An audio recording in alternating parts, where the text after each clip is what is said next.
గుడ్డు మంత్రిగా నెటిజన్లచే ట్రోల్ చేయబడిన ఏపీ ఐటీ మంత్రి గుడివాడ అమర్నాథ్ రాజకీయ ప్రస్థానం 2006లో greater Visakhapatnam Congress party corporator గా గెలుపు ద్వారా ప్రారంభమైంది. అతి చిన్న వయసులోనే విశాఖపట్నం జిల్లా ప్రణాళికా సంఘం సభ్యుడిగా పనిచేసిన అమర్నాథ్ ఆ తర్వాత 2011లో కాంగ్రెస్ పార్టీని వీడి వైసీపీలో చేరారు. అనకాపల్లి నియోజకవర్గ వైసీపీ ఇన్ఛార్జ్ గా పనిచేసిన అమర్నాథ్ 2019 ఎన్నికల్లో అనకాపల్లి నుండి వైసీపీ అభ్యర్థిగా పోటీ చేసి తన సమీప టీడీపీ అభ్యర్థి పీలా గోవింద్ పై 8,000 ఓట్ల పైచిలుకు తేడాతో గెలుపొందారు.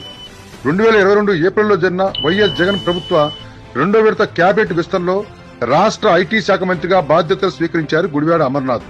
కానీ నియోజకవర్గం అభివృద్ధికి నోచుకోలేదంటూ విమర్శలు రావడం, స్థానికంగా ప్రతికూల పరిస్థితి వల్ల ఈసారి ఎన్నికల్లో అధిష్టానం అనకాపల్లి నుండి అమర్నాథ్ కు సీటు నిరాకరించింది.